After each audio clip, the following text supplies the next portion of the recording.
So I'm gonna do a sort of, I don't know how to call it, but a bookish chat, because I found book club questions and I wrote them down and answered them, and I'm just gonna talk about a book I read recently.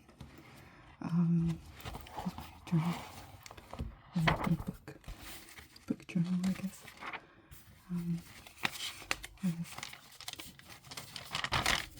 Okay. So it was called The Paris Dressmaker by Christy Cambron. I didn't actually realize that it was Christian fiction until like after the fact that I was reading it. But I guess that's a good thing, because sometimes there's a reputation with Christian fiction that it's going to be like preaching at you, and that it would be sort of like insincere in a way, like the characters wouldn't be too interesting. I don't know if I'm making sense, but yeah, it wasn't like that. So it's set in World War II. It's about when the Nazis were occupying France, and it's about people who were in the resistance against the Nazis.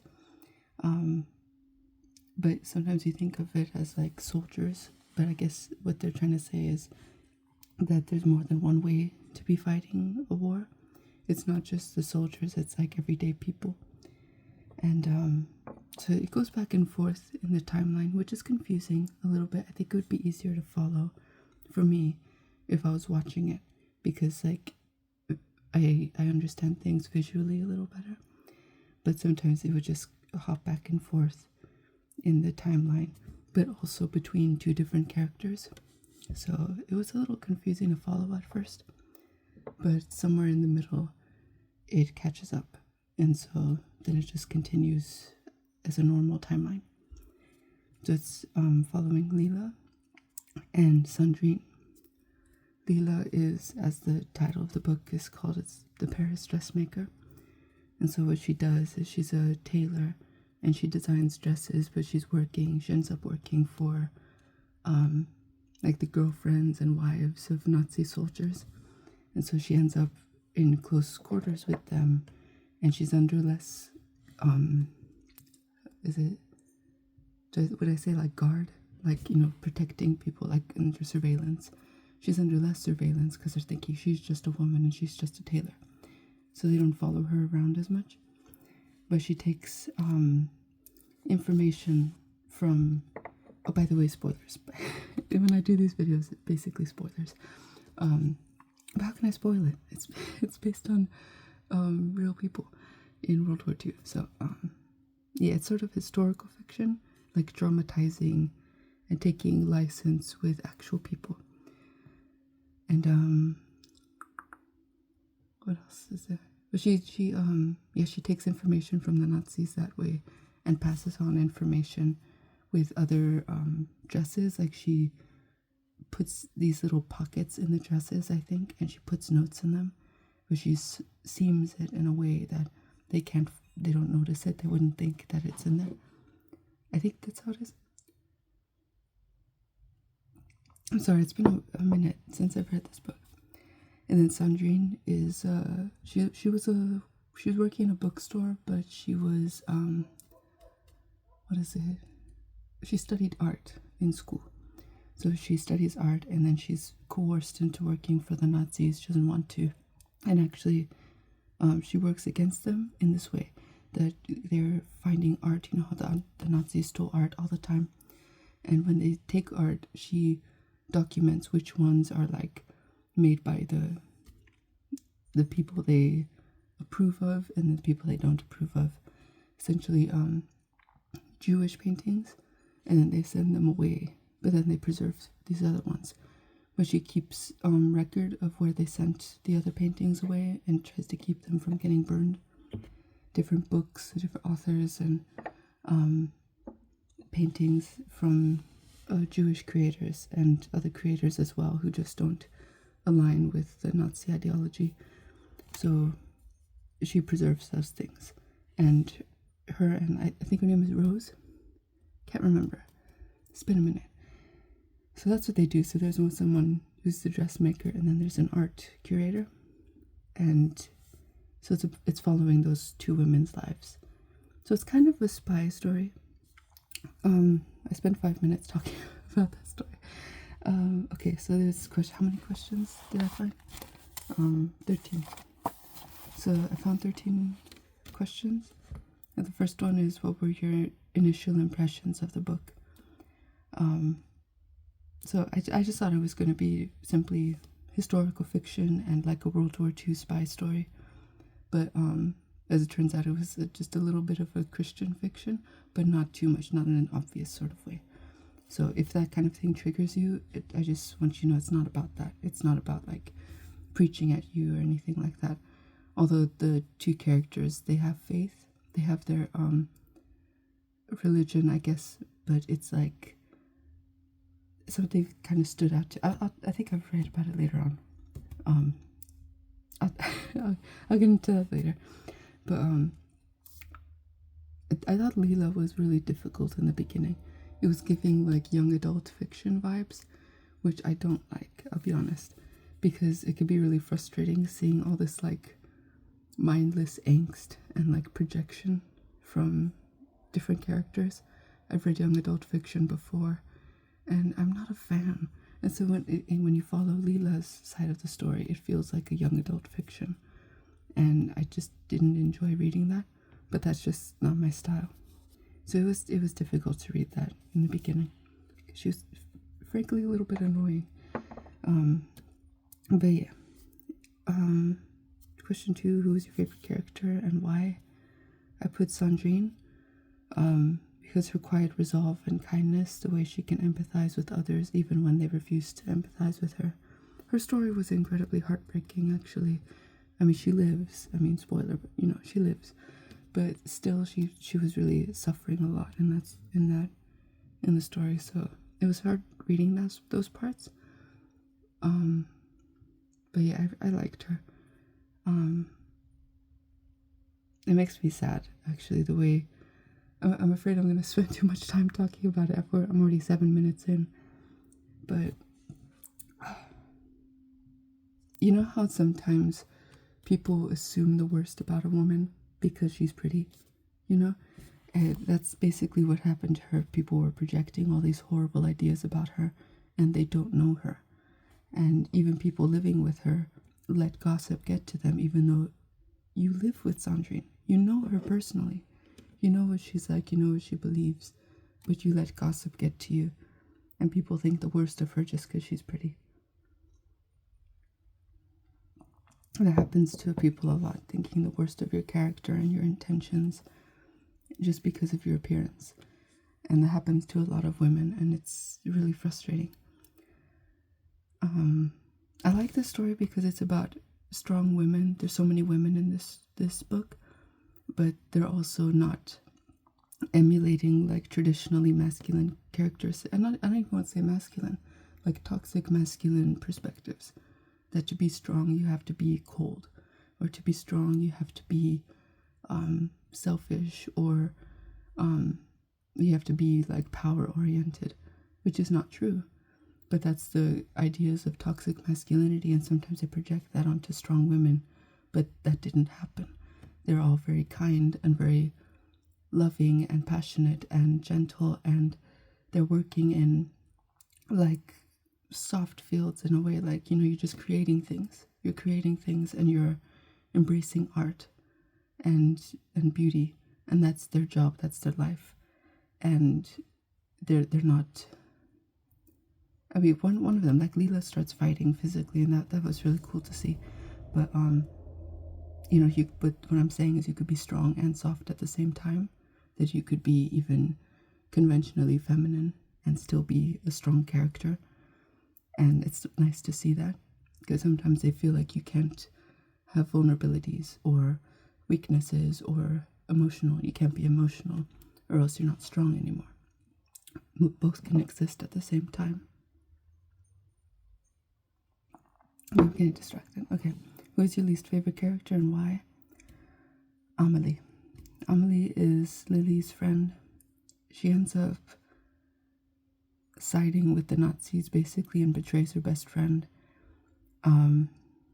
Frankly, she's very shallow and entitled and a horrible friend.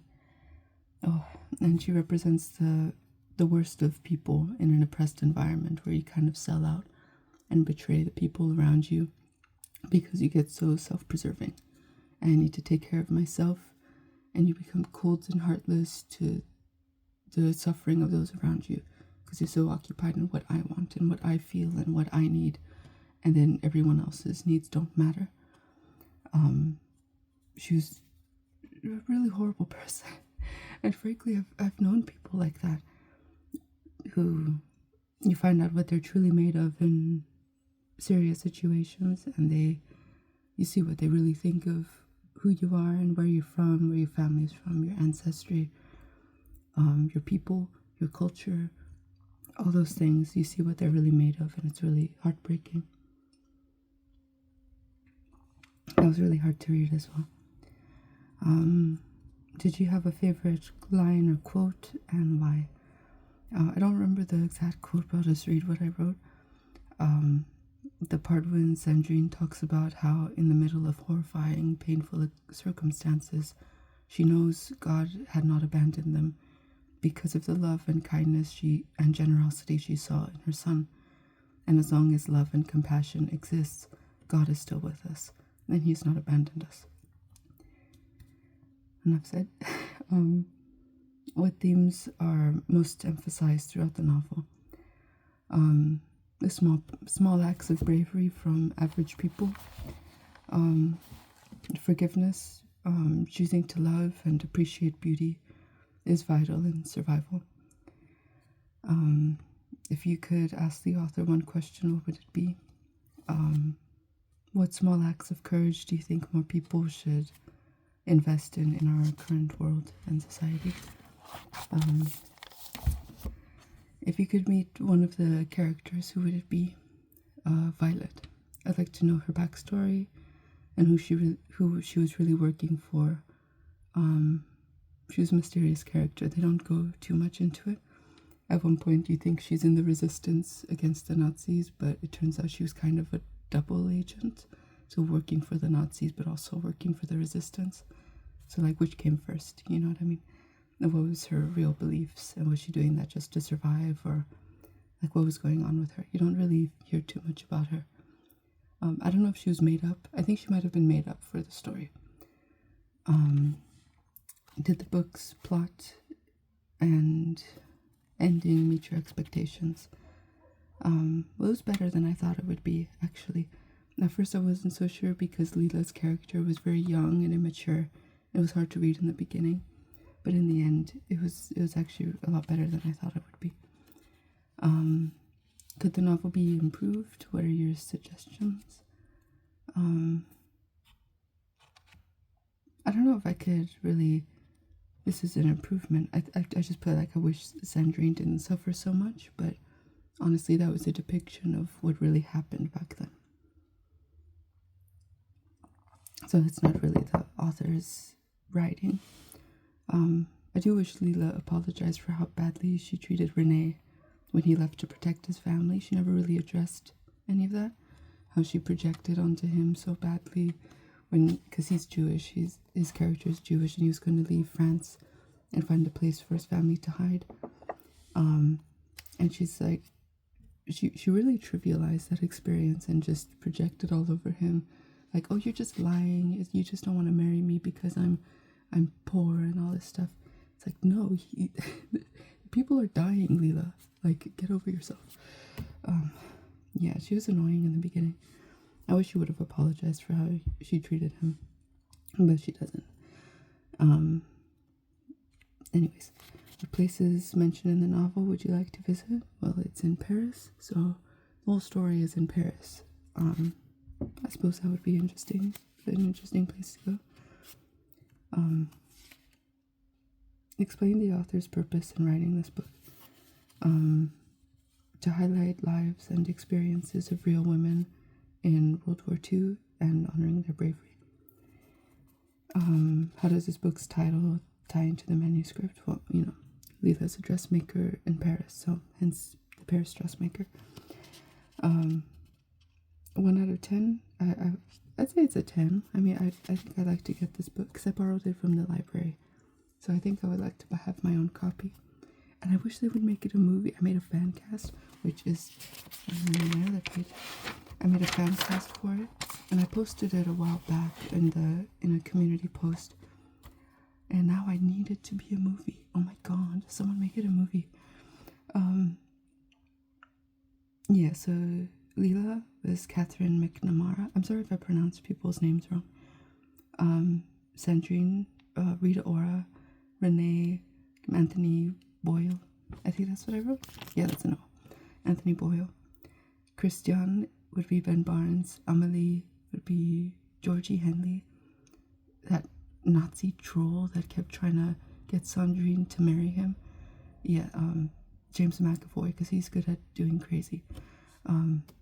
Nigel, he was like a British writer, a satirist. I think that's what he was. He would like make these articles talking about what was going on, but also making Nazis jokes, like, why are you taking them seriously? Why are you taking their side? They're idiots. Basically that kind of thing. Dominic Monaghan would be him. Carlisle would be Dallas Goldtooth, because Carlisle was a American general, I think, general or something, some guy in the military. So I put Dallas Goldtooth. Violet, Minnie Driver. Victor, who is Sandrine's father-in-law. Spoiler, but you know, he passed away early on in the story. But Alfred Molina. Then Rose, I put Julie Andrews. I don't know how old Rose actually was. I can't remember. But I know she was a really intelligent person, and she was like in charge. Like everyone listened to her. And so Julie Andrews. And then Margaret, who is Sandrine's friend. No, that wasn't her friend. That was her mother-in-law. And so I put Elizabeth Bergine. I think that's how you say her name. And then Sandrine's friend. That one would be Mayim Bialik. Mayim Bialik. So now I need this to be a movie, okay? I hope someone watching this makes movies, because, I mean, do it for me, please. I think it would be a pretty good movie, actually. A lot of books I read, I wish it would be made into a film instead of all these sequels. Yeah. But yeah. It's just my personal opinion. So yeah, that's about the Paris Dressmaker.